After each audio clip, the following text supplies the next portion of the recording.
My science project title is The Behavior of Cheating Fathers. That's what my son announced during his 6th grade class presentation, where my husband and I were attending. When our son's name was called, he confidently walked to the blackboard and pinned up a large poster.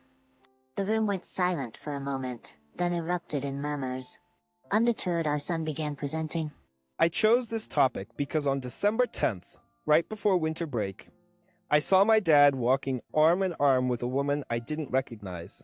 I noticed more suspicious behavior after that, so I decided to research my own dad. From the back of the room, I stared at the poster, filled with numerous photos and detailed research findings. I realized it all. My husband's late nights and his distance from our family. He had been cheating. I was seething inside. I wouldn't stand for this. I shot my husband a glare and demanded, "What is this about?" He looked back, pale and trembling. Stay with me to see how this story unfolds. My name is Emily, a 40-year-old working mom. I've been with the cosmetics company I joined right out of college. I've recently been promoted to a manager position, and I'm finding it fulfilling. My husband's name is James. We met 14 years ago through a mutual friend. He's set to inherit his father's business and currently works in sales. Despite his occasional recklessness, he's promising and gentle, drawing me closer over time. After dating for 2 years, I happily accepted his dreamy proposal. Emily, let's build a happy family together. James. Once we're married, I'd love to have kids soon. Hopefully a boy as an heir. Always in a rush, aren't you, James? We then began visiting our parents to announce our engagement. My rural folks loved James. Then it was time to meet his parents, Samuel, a company CEO, and Barbara, a housewife. Their lavish home was intimidating, making me nervous. Don't be tense, Emily, Barbara comforted. She served us tea and seemed like a very sweet lady. When James expressed our intent to marry, they were overjoyed. A family will make you a real man, James. Treat Emily well. Despite his stern appearance, Samuel was kind. They even supported my decision to continue working post-marriage. It's an era where women excel in their careers. Samuel pointed out. On our way home, James said, It seems my folks really liked you. Your parents are wonderful. Dad is usually strict, but what scares me more is Mom. When she's mad, it's terrifying. I was surprised. Really? We better not upset her then. Don't worry, she seemed fond of you. Following our lavish wedding, we began living in the apartment Samuel gifted us. With James often away due to work, house chores largely fell to me. Juggling my job and housework was challenging, but modern appliances made it manageable. Thankfully, he helped out occasionally, so I wasn't too frustrated. A year after we got married, I discovered I was pregnant. Hearing the news, James was ecstatic, jumping for joy. Oh my gosh, Emily, I'm going to be a dad. Thank you. My in-laws were just as thrilled as he was. Take care of yourself, Emily. We'll do whatever we can to help. With teary eyes, my mother-in-law tightly grasped my hands, while behind her, my father-in-law couldn't hide his joyful smile. I genuinely felt grateful to have them as my in-laws. My parents live in the countryside, farming, so I don't see them often. During my pregnancy, Barbara took such good care of me. Thanks to her support, my pregnancy went smoothly, and I gave birth without any issues to a lovely baby boy. Seeing the relief on the faces of my husband and in-laws, I said to Barbara, "Would you like to hold the baby?" Taking the baby, she exclaimed with delight. Oh, how adorable. Have you already decided on his name, Emily? We discussed it and decided on Noah. What a beautiful name. Little Noah, nice to meet you. I'm Grandma Barbara. Now, let's say hi to Grandpa. At that moment, my husband and I truly felt surrounded by familial bliss. 12 years have passed since then, and Noah is now in 6th grade, though he's become a bit distant compared to his father. Though he became a bit distant compared to when he was always following me around saying, "Mom, Mom," he has grown into a kind and intelligent boy. We have maintained a great relationship with my in-laws. They have been understanding of my work commitments, even looking after young Noah on my behalf, and frequently checking in with me. They adore him, sometimes spoiling him a bit too much, and he seems to love them in return. However, one thing has changed, my relationship with James. We still live together, occasionally bickering, but generally getting along. However, over the past year, he has become unusually distant towards both me and Noah. James, having climbed the corporate ladder to become a sales director and potentially the next successor, has been increasingly absent from home, studying and busy with work. He rarely speaks to Noah and usually just drinks and goes to sleep at home. This has been the routine for a while. As our son entered his last winter break in elementary school, I suggested to James, who came home late, how about we go on a winter vacation? It would be nice for Noah. Looking bothered, he replied, I'm swamped with work. I don't have time for that. I felt both disappointed and lonely with his response. The next day, as Noah helped me with the dishes, I told him, I'm sorry, Noah. We might not be able to go on a trip this year, but we can visit the museum or something, okay? It's okay, Mom. You just focus on your work, he replied nonchalantly. I wondered if James was right about him preferring the company of friends over parents now. But you have your project, right? Let me know if there's anything I can help with, I said. I've already decided on my research project topic. I want to focus on that, he replied. I see. Well, I won't bother you then. Good luck with it, I said. Though he still had some childlike traits, I felt proud of how mature he had become.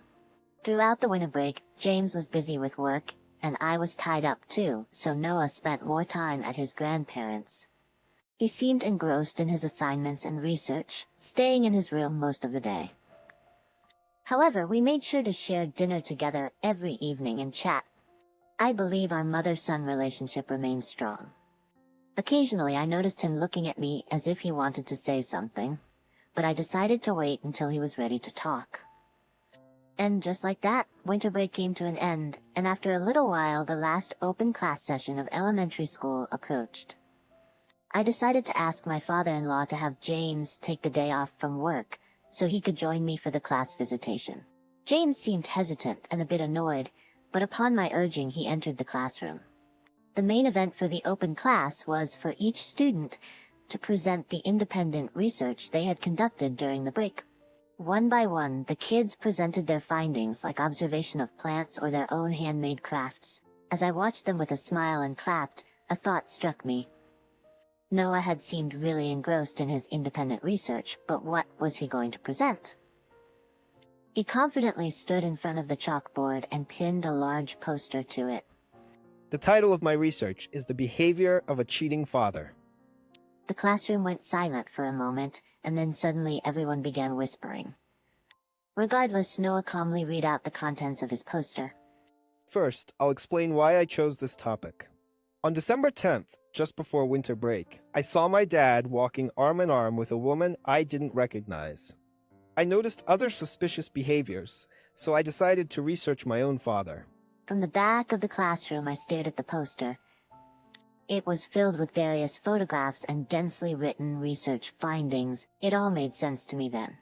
The reason why my husband has been coming home late and had been so distant was because he had been cheating on me? I was seething. This is unforgivable. I immediately turned to my husband and demanded, "What's this about?" He looked pale and trembling. The teacher quickly interrupted Noah's presentation, and even though he pleaded to continue, the teacher told him he couldn't. From the back, I called out to my son, "Let's go home, Noah." "I promise I'll listen to your entire presentation, Mom." Mom. With that, we left the classroom under the curious gazes of others. In the parking lot, I sharply asked my husband, who was turning pale and trying to get into the car. In the parking lot, I sharply told James, who was turning pale and trying to get into the car, "You can walk home." What happened, Emily? Why isn't Noah in school? Barbara exclaimed while her husband looked on with a puzzled look. To them I said, "Please, take a look at Noah's research." I had him spread out his poster on the table. I hadn't been able to see it from the back of the classroom, but the contents were incredibly detailed. It included sections like observing my father's day, with notes like, leaves for work at 8:30 a.m., leaves office around 10 a.m. with a new female coworker, they head to a cafe and flirt, return to the office after lunch, leave again at 1:30 p.m. and go to a hotel, then dinner at a restaurant. There were photos he took himself, even one of his father coming out of the hotel. My in-laws were stunned. Oh my goodness. We should confirm this with James. After they reviewed everything, including sections on identifying woman A, recording my father's weekend activities, differences in my father's behavior at home and with A, and text messages between my father and A, Samuel finally said with a shaky voice, "Noah, this is very well done, and that's commendable." Thank you, Grandpa. But, Noah, why didn't you tell your mother about this? Noah, with a quivering voice, responded, "I thought it would make Mom sad, but I couldn't stand it. I found online that if I wanted to accuse someone, I needed evidence, so that's why I did this." Tears streamed down his face. Holding him tight, I said, "It's okay, Noah. Thank you. I promise I'll protect you. I'm stronger than I might seem." I'm sorry, Mom, but I can't see him as my dad anymore. I nodded, took him home, and made him dinner. Later, when I received a call from Samuel, I headed back to their house. In the living room, James sat with visibly angered Samuel and his mother, who was also as mad. Spread out on the table was Noah's project. Now that we are all here, James, explain this. Samuel said in a low voice. This is a misunderstanding on Noah's part. I confronted him. A misunderstanding, you say? Then what about this photo of you entering the hotel? Are you saying that Noah just made this up? That's, Oh, and this lady here, Abigail Walker. She's a new employee in your department at work, huh?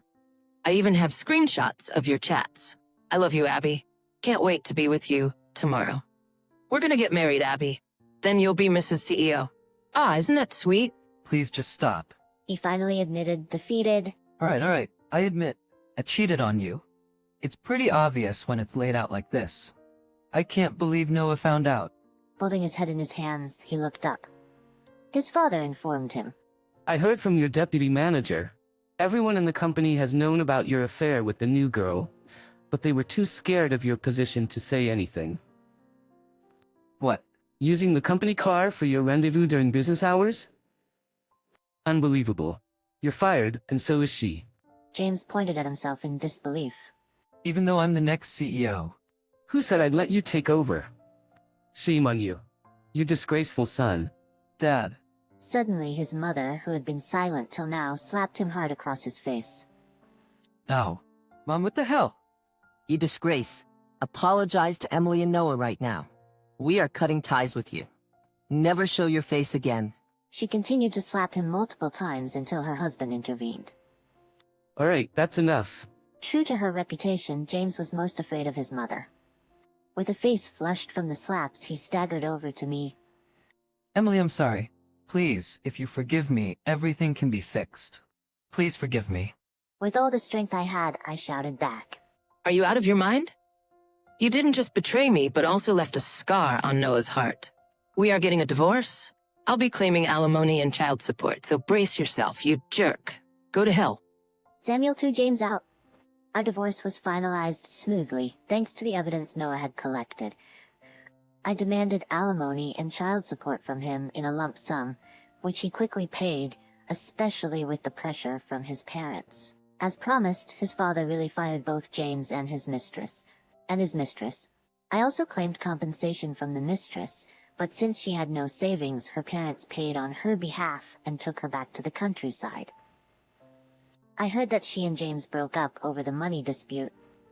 James, having lost all his savings, his job, and being disowned by his parents, eventually vanished. Rumor has it he's now living in a run-down apartment in the neighboring state, taking up odd jobs. I don't feel sorry for him one bit. He got what he deserved. As for me, I'm still living near my in-laws' place with Noah. Our relationship with them remains unchanged, and they often spend time with Noah. He has declared that he'll take over his grandfather's company, to which he responded with evident joy. As I move forward, I'm grateful for the unwavering support from my in-laws, and look forward to enjoying every moment of my son's growth.